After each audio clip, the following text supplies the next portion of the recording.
Okay, welcome everyone. As I mention every week, it's my favourite part because I get to see all the people, all my eager students flooding into the room. A little worried this week because we go, oh, you know, we had the conversation, do we do webinars? We continue to do webinars when we're on holidays. You know, I'm pretty sure, I don't know what your take on this is, Amy, I'm pretty sure every state now, I think, is in a mid-semester break at the moment. I think so. Yeah, so we're a little unsure about a few things. About, first of all, how this would fly, whether people would still register. So we've been a little bit wigged out that so many of you have. Congratulations on being the kind of school leader who's interested enough in this topic to give up a little of your mid-semester break to do some work on it. We wonder whether that's perhaps also an indicator that that people haven't got complete control of their well-being because they're not taking the full break with them.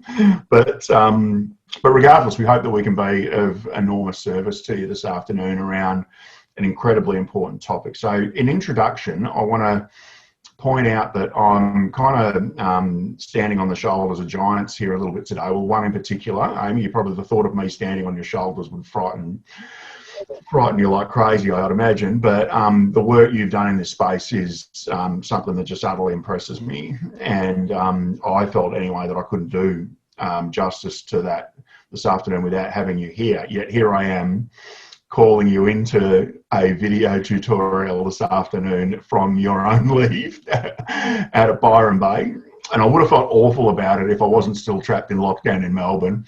So I'm less upset about it, but welcome and thank you so much for joining me and helping me out this afternoon. Of course, it's great to be here. I wouldn't not want to be part of this conversation. It's really important, and I think sometimes wellbeing is switching off, but wellbeing is also doing what you know that you love and what you're passionate about, and that's what this is too. So of course.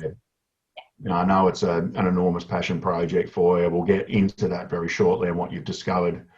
And what you've learned about this topic as you've gone along. I guess to do the housekeeping part first up is that we're hoping you can see both Amy and I. Now, depending on the format that you've got, we think that you've probably got me as your main screen, and you've probably got Amy as a thumbnail somewhere in the Zoom platform somewhere. If you have, you've got it right.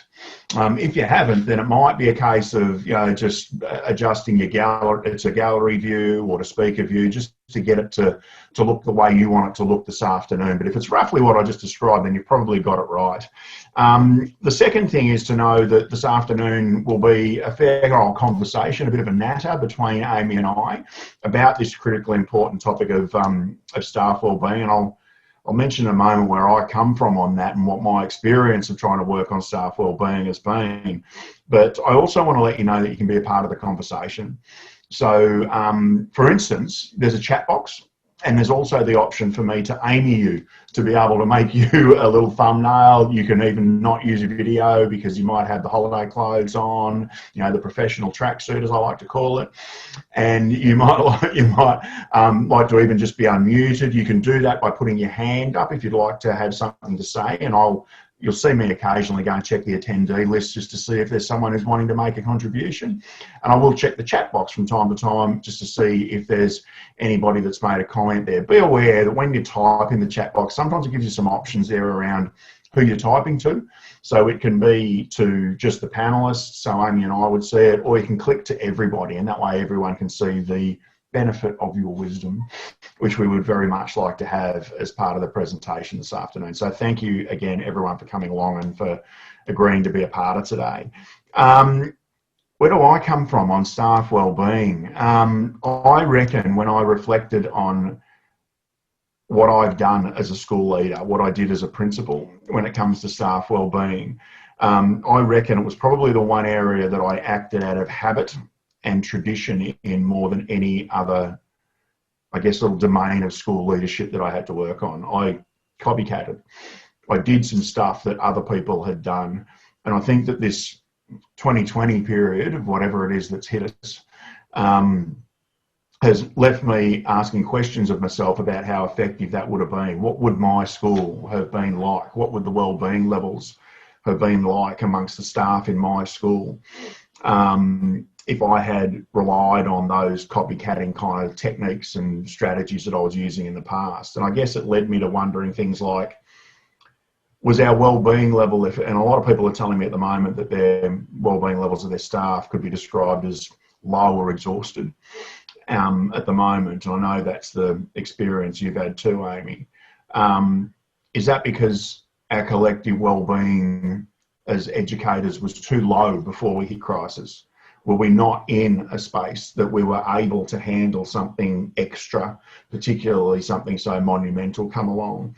It made me wonder things like, is it too late to act once that's come along? Once you're in crisis mode, is it too late to start doing things that would try and pump people up? And then it made me ask things like, if any of those things are kind of leading me to negative answers, then whose fault is it and who's to blame and what would we need to do about that? And I guess what I realised first up, Amy, is that I'm asking myself all the wrong questions. Is that one of the realisations that we've had in our conversations around wellbeing is that they're actually, the notion of finding someone whose fault it was is deep inside what the problem is. And that is that we keep expecting improvements in our wellbeing to come from outside us.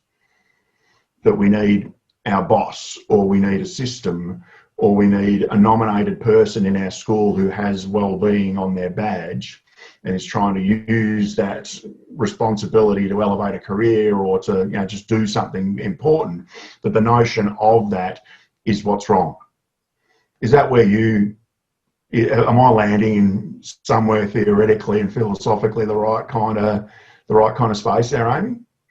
Yeah, definitely. With I think perhaps how we've seen wellbeing in schools come to light in the last few years, we've noticed that teachers are and schools are leaning towards this idea of wellbeing coordinators or wellbeing weeks or someone taking the lead on that. And when that happens, as individuals, we're trying to hand that responsibility over to someone else.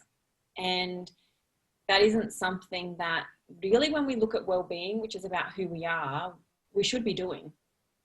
It's not anyone else's responsibility solely to make that change for you, when it's a change that is within you that needs to happen.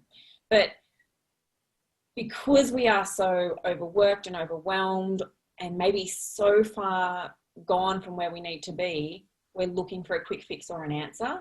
And that is what we're taught to do. We're taught to ask for someone else to give us the answer. Yeah. And that's why we have this trap of wellbeing coordinators being given positions and staff wellbeing leaders coming into schools to try and help with something, because we want someone else to give us the answer. That's as kids, we're taught that. We're taught that we need to have a teacher or a leader or someone who knows more than what we do. And that's about what we need. It's not the answer. Yeah, okay.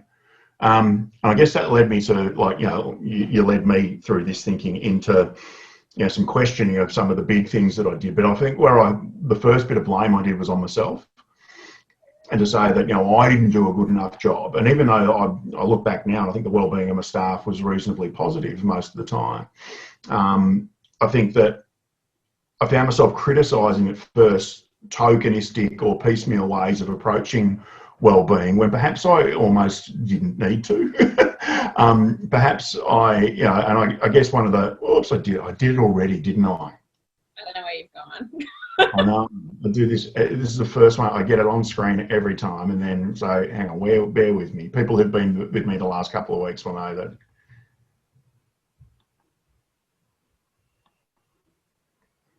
I've done it again. I want to help, so I just have to. I don't think it matters. Yeah. All right. I reckon Chris will send me a message about, show picture in picture till I come back. Oh, there I am. I'm back. All right. Let's see how we go. I think that one of the things I realised that I'd been criticising myself about was, it's not good enough to do things like Friday morning chips. I remember that when I worked at a school in the NT called Malden Park Primary School, Greg Jarvis, the principal there at the time, had a thing about Friday morning chips. And I remember about the second or third week that I was there in a leadership position, he said, come up for chips. And I said, no, I'm good today, Greg. And he sort of looked at me as though I'd betrayed something about the identity of the school. And I sort of realised, I think I'm supposed to be there for chips. And Greg had picked up that it really was a ritual in that school that brought people together. And me bagging the chips isn't necessarily the right thing to do when I'm thinking about well-being. So I like the idea that hot chips are still okay. It's totally okay. All the Yeah, things that we are already doing are absolutely okay, if not fundamental to part of what well-being is. yeah. But it's And about saying what is driving the choices to do even some of those little things. Is that right? yeah, and I think what's next? So the hot chips or the morning teas, whatever that might be, are really important because it's about connection. And Yeah. connection is part to well-being. It doesn't mean you have to eat the hot chips, but Yeah, connecting with your staff and your colleagues is a really important way to do that. And we know food brings people together, so keep yeah, those. that's right. So that's not a bad thing. It's just saying that when we rely on food, or if we rely on an event, or if we rely on a position, if we rely on, like you said, Wellbeing Week or something like that to bring everyone together, we're ignoring that important preparation work. We're kind of taking a shortcut, is where I found myself talking about it. We're trying to get something done with the least possible effort, but it just doesn't get us the return that we're looking for. I mean, hot chips isn't going to make your reports be written faster. Yeah, so it's just not meaningful enough. Okay, it's nothing bad about it, but it's not meaningful enough to help people move forward. Okay, that makes a lot of sense. Sarah, I'm just going to point out to you that I do this every time before I embarrass anybody, that your hand is up in the attendee section. So shortly, if it stays up, I'll unmute you and see what you've got to say. So just keep that in mind. If you need to put your hand down, fine. But if you want to, keep that hand up, because we're going to get stuck into things very shortly, and I'd love your contribution to that.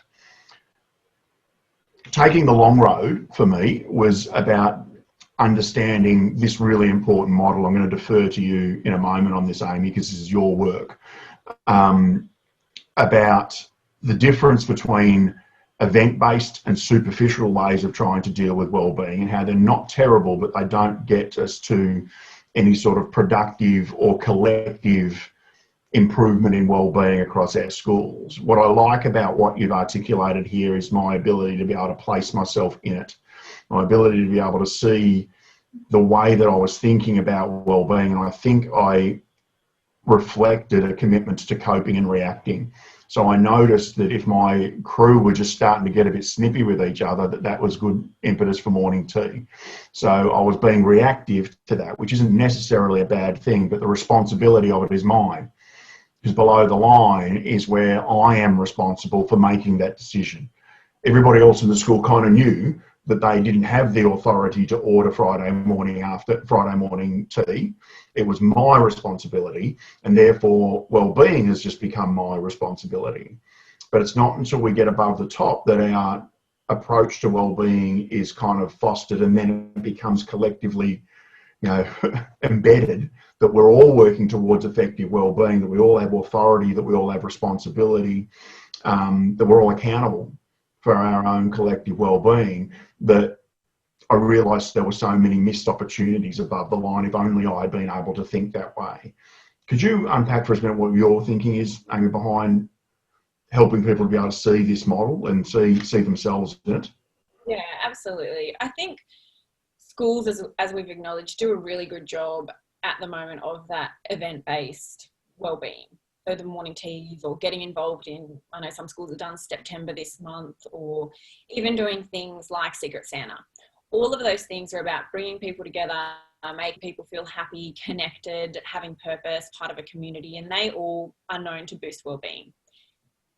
What we've got, though, are teachers who are feeling stressed when it comes to having too much paperwork to do, report writing time or assessment. We've got teachers who aren't managing behaviour in their classrooms. We've got teachers who aren't feeling like they're part of a teaching team and there's friction there. And it's those other things that we go through on a day-to-day basis that impact our well-being more so than not having a morning tea every Thursday. Yeah. But we don't always tend to think, how are those things impacting well-being, and what do we need to change or shift there? And this notion of it's someone else's responsibility, or I need to outsource that, really gets into having this fostered and embedded approach that we want schools to aim for.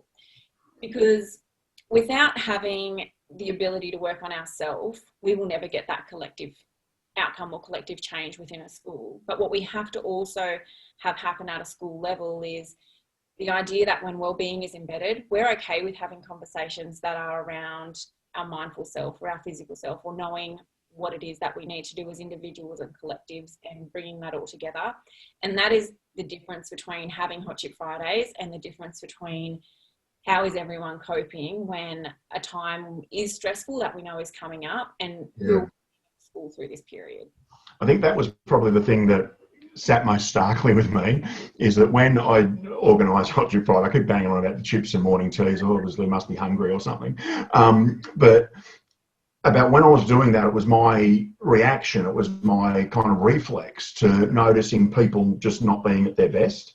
But what I didn't notice was how big the gap is between a piece of cake on a Friday morning and what was actually stressing them. Yeah. You know, when it's issues around workload, or if it's issues around student behaviour, or if it's issues around parent complaints, or whatever it might be, how would you fix any of those things with food? You just can't.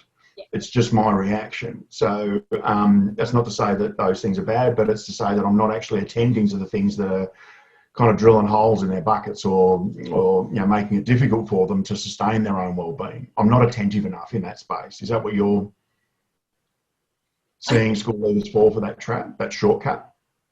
I think yes, and that's often too because school leaders perceive that they are responsible for that. Yeah, I did. Yeah. And it's not that school leaders are responsible for individuals making change and improving well-being, but we do know that everyone plays a part in the culture of how a school looks, and well-being is part of that. Yeah. So sometimes it might take school leaders to begin conversations, but it takes every staff to be part of that. And that's the difference between reactive responses or embedded approaches, where we know we're all in this together.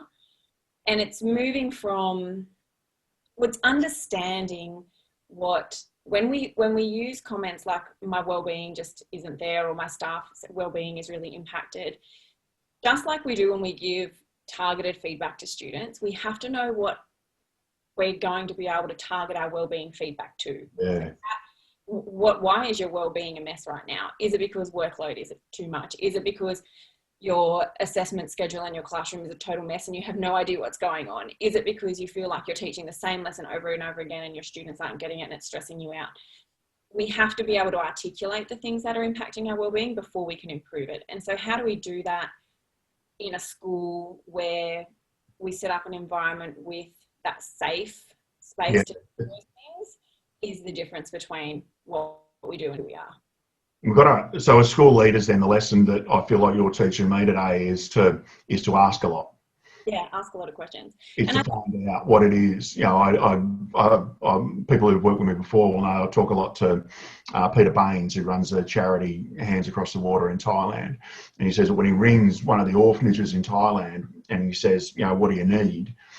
They often say to him, "Oh, no, nothing, Peter. Just keep, funding us doing your important work." And he's got to ask 3 times, he reckons, every single time. What do you need? No, what do you really need? No, what do you really need right now? Before they'll tell him, we need a fence around the perimeter of this. We've got 3 quotes. We just need to approve one. But as school leaders, we've got to not fall for that tokenistic. Well, I asked. We've got to keep asking, not assume that the first thing we heard was the real deep down truth. Because as teachers, we want to feel like we've got it all together. Yeah.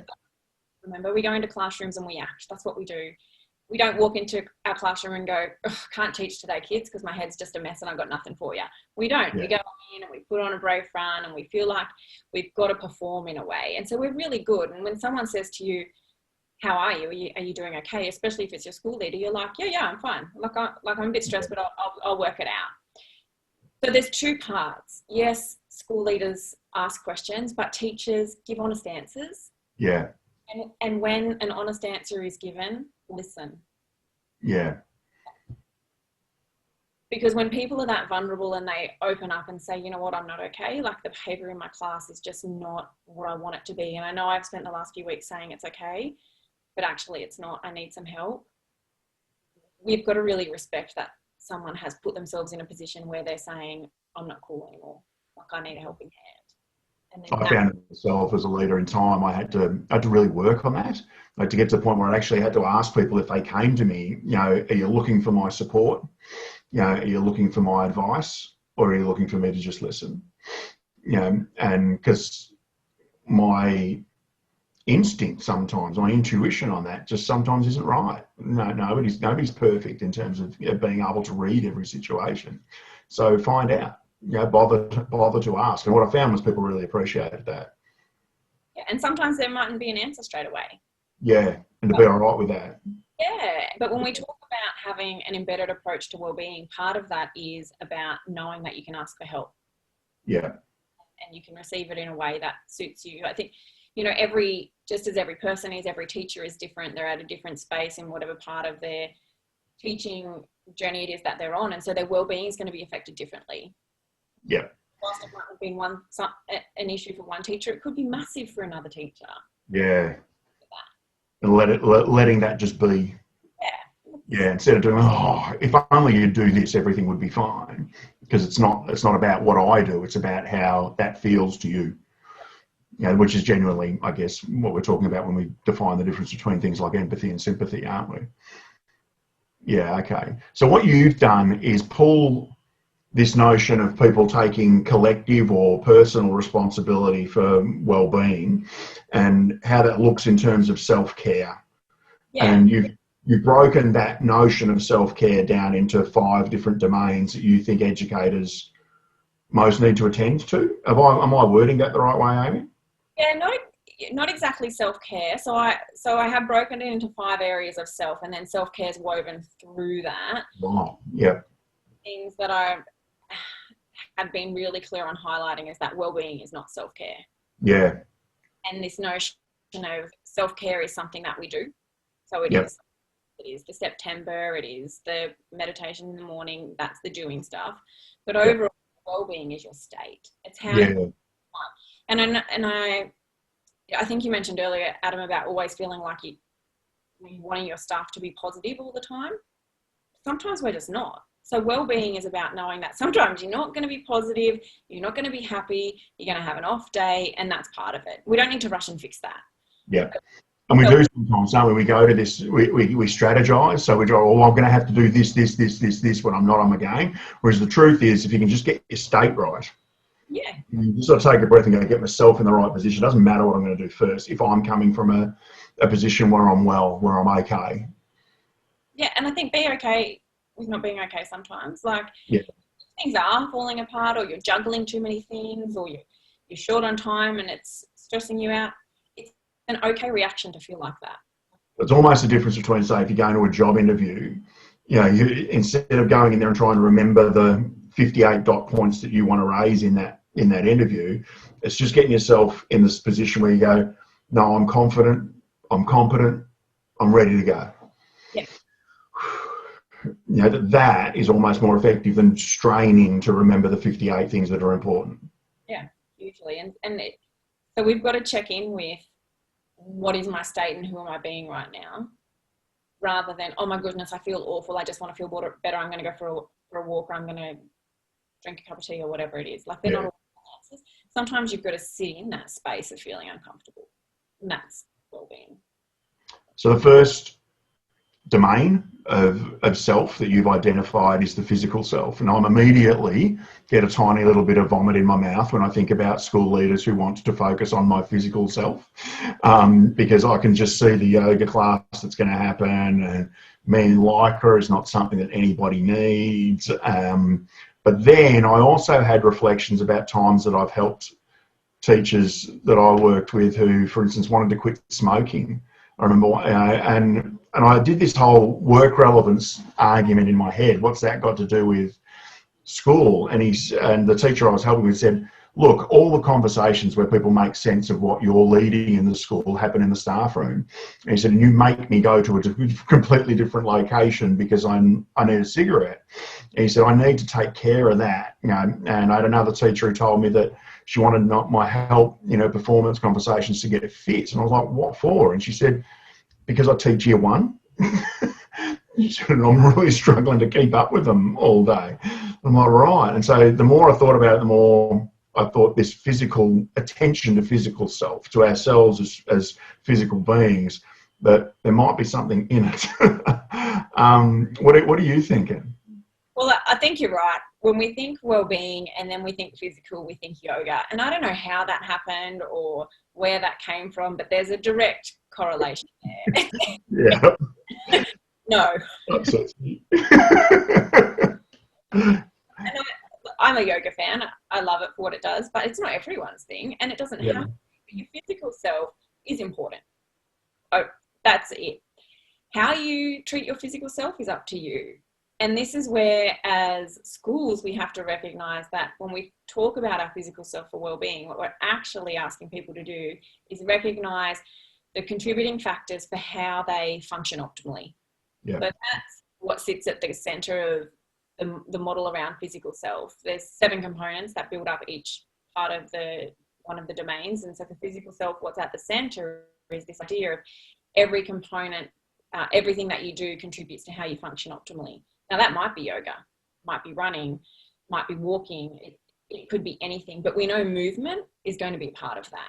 Yeah. We know nutrition is going to be a part of that. We know sleep is going to be a part of that. Yeah.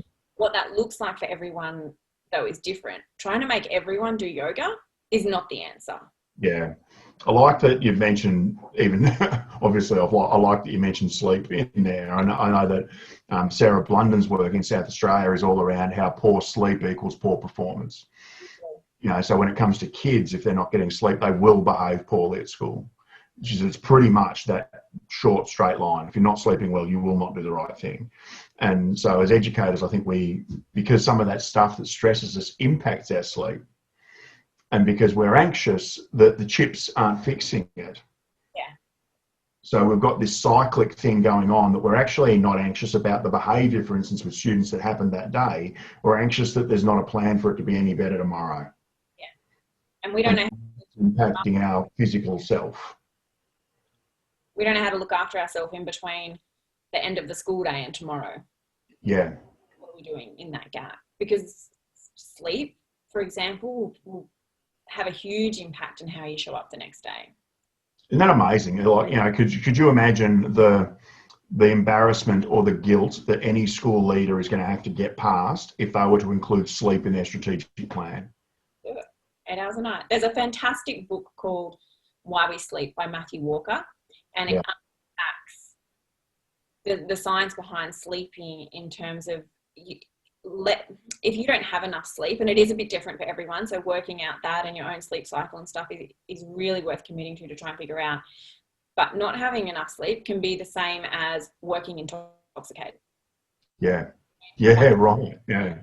Which we would never do. No, you would never do. But when you don't think about the impact of some of those other things that might have some sort of, you know, significant impact on the way that we're performing. You know, not having enough sleep is linked to having massive need for sugar cravings. So it'll increase your sugar cravings. Yeah. Cortisol isn't where it needs to be. And so then when you're eating poorly, that impacts how your brain functions. And then you feel sluggish. And so you're stuck in this like whole crazy cycle. And all it is you're not getting enough sleep. But it's funny, if you can turn that spiral around, if you can, we get this rising tide lifts. So I reckon all of us know that the second we start eating better, we tend to start exercising more, and then we start to function better. And you know, but it's when it's just finding a new habit, isn't it? It's not about a one-off big thing. It's just finding something small that we can commit to that will allow us to start spiraling upwards instead of downwards. Absolutely, and it's finding the one thing that works for you. Yeah. Well, I think when we look at well-being, and if we talk about our physical self, what we're trying to do is fit into a box. We think it has to look like this, and it doesn't. Yeah. What does it look like for you? So that's the first step. So the second domain here is around purposeful self. Yeah. So this is about how, and this is where you kind of got me on this stuff. This is where it hit me in the brain and the heart on this, is about, and particularly, I guess, some of our conversations have been around even teachers that are new to the profession. And they've got an idea about what they want to do and a passion and a purpose, but how well that's genuinely being enacted in the school. Can can you tell us a little more about, because I want you to hit some other people in the heart and the head as well, why the work of a teacher, we need to narrow the gap between what we're asking of ourselves and other people around us and what their purpose and passion is for being in this caper. Yeah, I think you might get into teaching, but you don't stay in it unless you're really passionate about it, unless it's part of your purpose. And I was hesitant to use the word purpose in this, for purposeful self. It kind of has that, this wishy-washy feel where you've got to go and find your purpose and you've got to meditate for like 3 years and not talk to anyone and all of this kind of stuff. And find enlightenment. But not many of us are going to get there out of anyone. So it's not about that. But it is about knowing that every day you're living in a way that's meaningful to you. And as a teacher, if you are just going through the motions and you feel like you're almost like living Groundhog Day and you're not really having that purposeful or meaningful living each day, it can be draining and it can be really difficult to want to get up the next day.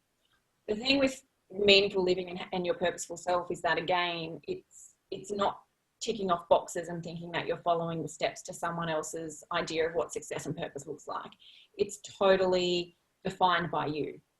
So as a teacher, you have to ask yourself, what would I want to do today to know that I had an impact in the life I want to live? How is it meaningful? What did I do? It could be having a conversation with a child where you went out of your way to find out how they are. It could be doing one amazing lesson where you've put your all into it, and then that really lights you up because that's your purpose. That's what you're here to do. You're here to have an impact with students. It could be actually knowing that your purpose for self is really getting back into the practice of gratitude.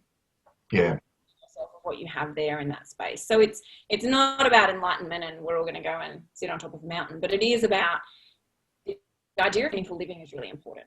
Yeah. And so how as a teacher do you allow yourself to do that every day? I reckon that gratitude thing is really important within this piece, because I know the days I was most grateful for being a teacher tended to be the ones that I was closest to my purpose in my work, and the days that I wanted to get out, that I was ungrateful for being a teacher, were the days that I didn't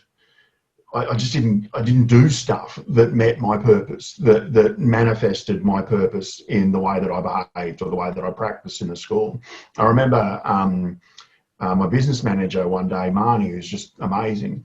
And I was sitting there going, Marnie is doing an awesome job because all of the administration stuff, the business management stuff was getting done so well.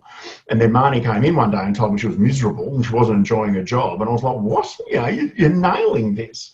And she goes, I'm not connecting with people. Because I'm not leading anybody. She's part of our leadership team, and she said, I'm not leading anyone. I'm just sitting there making sure everything's in the right column of the Excel spreadsheet. And I realised that even business managers don't get into business management because of the Excel spreadsheet. They want their part of the organisation to be healthy. And we had to address that. We had to. Yeah, connection and impact are a hugely significant part to feeling like your life has meaning and purpose. Yeah. I know friends who absolutely love Excel spreadsheets and can spend their days filling them out. To me, it's boring as, but it's not the same for everyone. But you know when you feel like it's not working for you, and that's when you've got to go, you know what? I just don't feel like I've got any purpose right now, and I want to find that. Yeah, attending to that's just so important, isn't it? Yeah. So the next domain is around connected self. And I think I'm someone who, I don't know, I focus on relationships in my school, in my work. I've always been one of those people who kind of, it rolls off the tongue, doesn't it? The relationships are everything in an organisation. And I think mostly I did do that sort of informally quite well. So I feel like my implicit framework for bringing people together is reasonably strong. But I hadn't really thought about it in terms of connected self, in terms of the way that other people actually connect with others. Do we have ways of, for instance, dealing with conflict? Do we have ways of people being able to make those connections at a meaningful level? And so this notion of connected self, rather than just doing my usual mind frame for what I mean by relationships, got me thinking about staff cohesion in a completely different way. Can you explain to us where you're coming from on Connected Self? Yeah, I think there's two parts for Connected Self for me when I look at this, and one is literally your connection to yourself. So understanding who you are first. So you're understanding your own beliefs, values, your thinking patterns, behaviours, who you are, why you are who you are, and what you do and why you do what you do, and all of that kind of stuff. And connecting in with that first allows you to better connect with others. And as teachers, unless you are off working in a school by yourself, you're going to be connecting with people all the time. Yeah. Even if you are just a principal of a school where you're the only person there, you've still got students and parents and a community. So you can't do the job without connecting to other people. But we connect in multiple ways and for multiple purposes and for multiple reasons. Connected Self is about knowing what connections you have in different levels and whether or not you're getting out of those relationships what you need. And so we know that connection is definitely part of our need for survival in terms of Maslow's hierarchy. So it's super important in terms of our well-being and being able to function. But then it's also really important in the work that we do, because we have to connect to everyone that we are working with or teaching or whatever that might be. One of the things that really stands out in the Connected Self domain here when we look at well-being, though, is understanding why we have those relationships within the school. So with our teaching teams, why are we connected? What is the purpose of that relationship? What do I want out of it? And what do I want for others out of that in the relationship? And sometimes we get so busy just with transactional connections all the time. Have you planned this lesson for me? Have you got this document? Have you written the blurb for the newsletter? That we don't necessarily connect on a personal level. And so we aren't able to understand the people that we're working with. And that's when connection can fall apart or not work. So we really have to start to know, if I want to work with someone and together with someone, then we have to be connected, not just on a transactional level, but on a meaningful level where we know that person. Yeah. So I'm finding myself doing that, selfishly putting my own frame over the top of this. And thinking, I guess I want to put the practical, because theoretically get you, but what does it kind of look like? What is a school that's aware? Because I'm often talking about awareness is great, but so what, now what? We're all aware that bullying is a problem. What are you going to do about it? So I see this working the same kind of way, but then I found myself going, there might actually be some things that you first of all need to cultivate, you need to look after, that you already do, that helps people connect. And I thought a little bit, to give people a peek behind the Real Schools team, our team meetings, we changed them a while ago. And now our team meetings are pretty much, how you feeling? Because we want to know, what people's well-being's like. What are you working on? What are you stuck on? And our last one is the weird one, which is always what's your epiphany? And what I found anyway is that the epiphanies, and they're non-compulsory, because who can come up with an epiphany every day? Well, Simon Dewar can, but he's obsessed with them. What the epiphanies, I think, have given me a better glimpse of who the people are that I work with every single day. So that's been, it sounds like, it's like I said, I introduced it then as the silliest part, but it's the bit that has thickened the synapses, thickened the connections between people, in what I felt between the people that in Real Schools. What do you reckon? And I'm going to use the work of Vivek Murphy to talk about this. So Vivek Murphy's written a book which is called Together, which is actually about loneliness, the opposite of feeling connected. But he talks about being connected in terms of transactional, relational, and intimate connections. Yeah. And I think the team meeting that you just talked about has taken our level of connection for us from a transactional, have you got this done? Where are you up to with this? What does this look like? To a relational connection where we are really getting to know each other and better understanding each other, which means when we work together, it's more effective. Yeah. People behind the transaction. And in schools, teaching teams, whole school staff, whatever that might look like, we can get really distracted with the transactional data and asking people for stuff and turning. I know for me, when I first started teaching, I was really big on transaction, because for me that was about efficiency. Yeah. I would rock up to school on a Monday morning, see my teaching partner and be like, hi, have you got this blah, blah, blah sheet ready for the maths lesson? And it wasn't, I wasn't intending to be rude, and I wasn't intending to be someone who didn't care about my colleague, but I didn't say good morning. I never said, how was your weekend?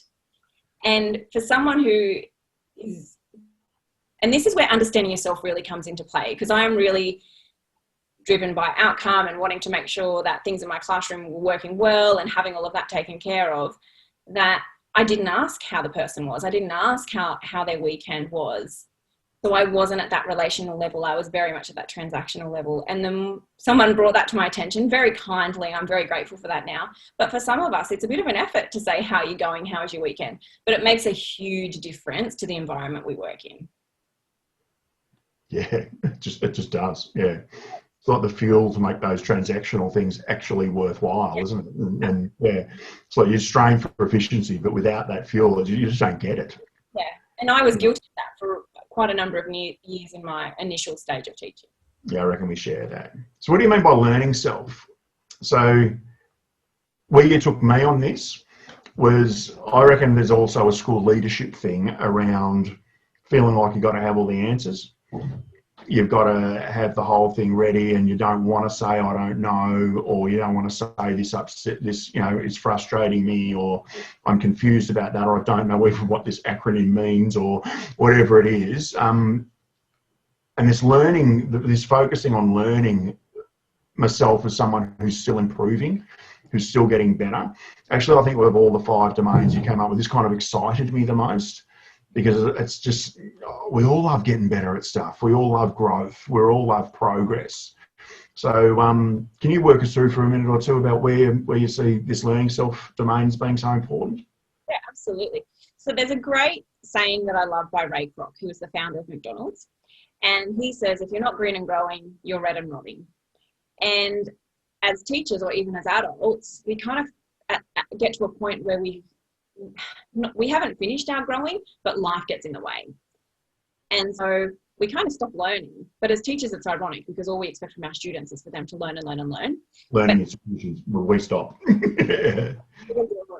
But learning is actually at the center of the learning self model is continual growth. And it's the idea not necessarily about always being better, but just learning something because we can. And I think as teachers, we are good at learning for the job. So especially if the school says we're starting a new reading program or a new approach to maths or whatever that might be, you've got to learn that. You don't have a choice. Yeah. We have learning, which is we need to do it because it's now part of our life. So, having a baby, you've got to learn how to take care of that child. Like, you have to do that. No choice in that. But what about learning for fun or because you want to? Yeah, get better at learning. Yeah, just to get better at learning, and also to put yourself outside of your comfort zone, which in a school for our students, we talk about, learning is about being uncomfortable, going through the learning pit, if you use that metaphor, whatever it might be. But how do we experience that ourselves as adults and even as teachers, when it's not something we're being told we have to do, but because we choose that? And I really, when I have worked on this and have been putting it together, what really struck me was the overlap between this and the other areas of self within wellbeing that happen, because your learning self is really connected to your purposeful self. Yeah. Learning something new gives you purpose. It makes you more confident. Yeah. It makes you feel like you have more to contribute and offer. It actually gives... It doesn't have to be static, does it? Yeah. That changes across your career, and it's often as a result of learning new things. That's right. So it kind of fits. Learning something new also brings connection, because you could be learning something with your family, which means you're better connected, or you could go and join a sporting team or take up a hobby, and you're connecting with a whole bunch of different people. So it overlaps there as well. I think as teachers, we fall guilty of, I don't have enough time. Yeah. I don't have time to do anything for me. I don't have time to learn something new, unless we have to. Yeah. But if we all learn because we wanted to, because something that's meaningful to us. Yeah. What would that do for your confidence? What would that do in terms of getting you out of bed in the morning? Yeah. Motivation. Yeah. Having something to be passionate about. And so the last domain is around the mindful self, which again brought me back to awareness, awareness of how well you're functioning. Not the first domain was around physically, and then for me, this is about mentally and emotionally. And I guess it also ties into what you mentioned earlier, Amy, about state and what kind of state I'm in and how I would know that my state needs attention at any particular time. But I guess the other thing that this conjures is the notion that we're all going to be lying on the floor, getting in touch with our inner selves and, trying not to giggle at the fact that somebody 3 spots away from me just farted. What are you thinking around this mindful self domain? Possibly not all meditation. That's not what all of this is. It is one part of it. It definitely is. But mindful self really is about, again, knowing who you are, but having more awareness of the state that you're in. Yeah. And it's not just checking in every now and then. It's actually much bigger than I need to meditate and yoga and be grateful. They're all parts of that. But it also, again, is back to what are my beliefs and thoughts and values here? What are my actions? Understanding that we shape our reality through the experiences that we have, and what does that look like? What are the stories that we tell ourselves in situations, and how are we playing to that? What are the responses that we have to events, and how does that shape the outcome that we're going to live? So it's not just about being mindful. We talk about the event, don't we? Not my view or perception or response to it. I think part of this really is not mindful self as you see it in terms of mindfulness. Yeah. Knowing the inner workings of your brain. Yeah. So it's not this fluffy thing, which I will say is what we have kind of fallen to think well-being is. Sometimes well-being is doing the hard work. Yeah. And being mindfully aware of who you are is hard work. And that's... Yeah, isn't it? We see things we don't want to see. Yeah, absolutely. Yeah. So it's not all lying on the carpet. Sometimes there's some hard truth involved in attending to your mindful self. Yeah, sometimes it's going, this event happened and I responded this way, when in actual fact, there were 17 other ways I could have responded. So mindfulness is possibly the art of being able to know when you're screwed up. Yeah, and being okay with that. Yeah, being all right with it. Seeing it as a signal to take action. Yeah. Going, what would I do next time? What could I do next time? What could I do now? Yeah. And then that's all right. So I was thinking about where you've taken me on this journey of being able to understand staff wellbeing in a different way. I ended up coming up with this picture because I think I always sort of saw it, but not in the detail that now allowed me to focus on it, that allowed me to be intentional about it, that allowed me to sort of cultivate it and to not feel guilty about talking about sleep in a strategic plan or something like that, And I think that where I ended up with your work is that staff wellbeing is best viewed as a collective function of how we're caring for ourselves. Yeah. So staff wellbeing doesn't result staff wellbeing isn't a function of how well I have focused on it as a leader. Staff wellbeing is a function of how much I have allowed people to care for themselves. Yeah, absolutely. It's not about one person's job to fix. It's about how do I empower my school to step into a place to feel like their well-being is actually something individually and collectively we're taking care of. Yeah, that makes a lot of sense. Now, too late for me. All right, but not too late for everybody that's here. So you've done a power of work on this. And like I said, I haven't seen anything like what you have devised around what staff wellbeing is all about, including you've written a white paper here called Teacher Wellbeing, a Matter of Urgency. So we are offering that today to people. Is that right, Amy? Yes. So all you need to do today, if you are in the video tutorial today, if you would like to have this sent to you, all you need to do is to use the chat box now and put 2 letters in there. You just put WP. So that's for white paper. Well done, you clever people. Okay. So if you put what WP in the chat box, Amy will follow up by sending that to you. And what this white paper, I guess, sits behind, Amy, is something that you want to help schools you want to support schools to get this to actually become a reality in their school, hey? And so what you've developed is a 12-month approach to teacher wellbeing that an individual can step in, but also school leaders like we've got in the tutorial today can actually say, we want the support to change our entire focus around wellbeing. Could you tell us what people get if they decide to sign their school on? Yeah, absolutely. So it's a 12-month partnership where you will get every week an email which has written content as well as a video unpacking a specific area under one of the 5 domains of self, including an aspect of self-care. So every new information coming to your whole entire staff, which you can then leverage to use at a staff meeting level, at PLC level, or just let teachers work their way through it as they need. As part of that, there's also podcasts that are for a year, for white papers, ebooks that will come out a year to support that. There's catch-up sessions as well for Q&A for everyone who's within a partnership, where you can come together and learn a little bit more and also ask questions. So it's not just a flick out, here you go and read it and do what you want to do with it. It really is about a partnership over 12 months where we work together to help you use that in a way that's going to be effective for your school. But it still has the flexibility for you to tailor it to the needs and the things that your staff are saying or sharing or wanting to do, which is really important around wellbeing isn't the same for everyone. You're the tools to do that, so it'll get you above that line from that model we were talking about before, where it starts to become everybody's responsibility. So 2 things that you can do if you're interested in this approach. Number 1 is that you can, in the chat box again, write this word, chat, and Amy will reach out to you and get a conversation to happen with you about getting that to happen in your school. Or you can also, or Simon's put the link there, so you can directly book yourself an opportunity to chat with Amy as well. If you'd like to choose the time, you can do that as well. The other thing is that the Teacher Wellbeing Partnerships for an entire school are $1,950 for the 12 months of support.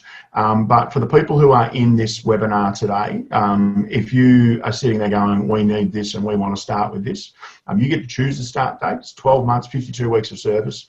They get to choose. And if you were to write in the chat box, sign me up now, then we are going to get in touch with you and make that happen. And we're going to sign your school, your entire school, no matter the size of your school.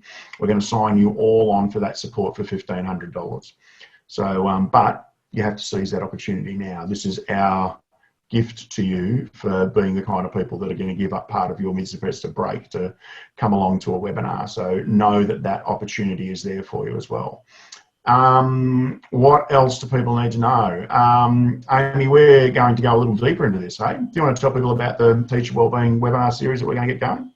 Yeah, so starting next term, so actually it'll be week 2 if you're in Victoria, week 1 for everyone else. We're going to bring you a 6-part series around teacher wellbeing. So we've just briefly touched on the 5 domains of self and teacher wellbeing here today, but over the 6 weeks next term, we're going to be going deeper into really what teacher wellbeing is and isn't. That's our first one, kicking us off on October 13th. And then after that, every week will be dedicated to a domain of self, where we will give you a snippet of the 7 components that make that up, and also what might be happening in schools now and where you can take it to next. So they're going to be really great discussions to be a part of and to have a bit more of an insight into where we can take teacher wellbeing next. No worries. Yeah, I'm looking forward to that, because I think I like this format, Amy, of us being able to talk it through. Yeah, me too. I think there's a bit of sense making to be done around as we start to pick up a different mind frame for this work. Sarah, just letting you know, we'll get in touch with you. We'll work that out. Yep. Thank you so much for what you're asking in there as well. So we're going to get that done. And then this whole series has been, the video tutorial series has been about letting you know about restoring teaching. And so we had a review done today, an education review that went out about restoring teaching, and I got nervous because I had to click on someone else's opinion about this book, and I needn't have been, because I was really affirmed by what they had to say about restoring teaching. 2 big intentions. Can we use restorative practices, 1, to elevate us to a new level of practice in our schools, and secondly, can we use that new level to elevate the respect levels and restore teaching as a profession that people really aspire to and that hold in the highest possible esteem. So please make sure that you avail yourself of that as well. Alana, I can highly recommend this book. Great insight, Adam, and an easy read. People keep telling me it's a really easy read, and I'm never quite sure about whether that means whether it's a compliment or not. Alana, I'm taking it as a compliment. But finished it in 2 days. It really is. There's a lot there, but I agree. I wanted it to be something that was written in such a way that it's really accessible, this big ambition. And Alana, yeah, I'm really pleased that you got something out of it. What else did we want to say? Next video tutorial is next Wednesday afternoon for teachers in your schools. So it's going to be about how you can be fair.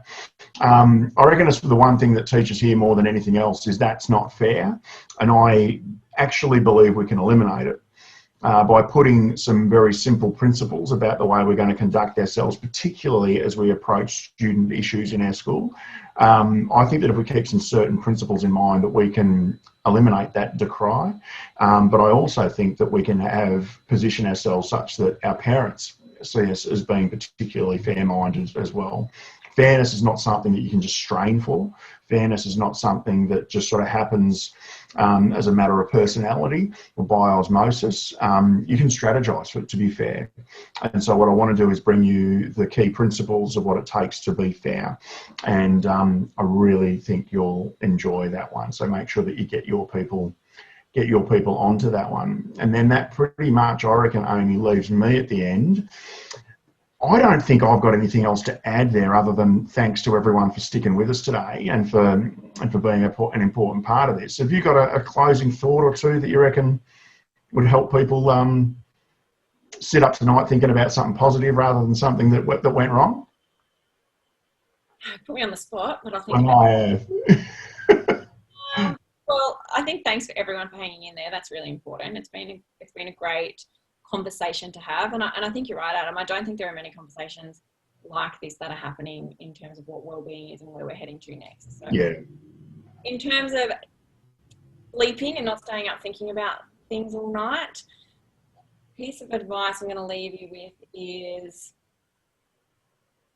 sometimes you just have to control what you can control and let everything else go. So we often sit there in what I call the land of what if. What if I did this? What if I did that? What if this happens? What if that happens? Well, we don't live in the land of what if, and you can't get there, so stop trying. And just where gratitude plays a huge part. Come back to presence and come back to now. Be grateful for whatever it is you've got, and then let the land of what if be, and then you can work on practice. I love the notion that we can never get to the land of what if. Considering I put you on the spot, that's pretty profound. Well done. It's not a brand new thing. I have been to the land of what if, or in my head. Don't pay any favours at all. So stop trying. Oh, that's fabulous. All right, thank you so much for coming along, everyone. As always, I'm just going to sit here and keep an eye on the chat box. Is there anything? If there's anything you want to ask, we're going to stick around for a moment, and we'll answer any questions or respond to any comments that you may have. Other than that, people, you're free to go. Please enjoy the rest of your break. Look after your well-being. Hit term 4 running. Emily.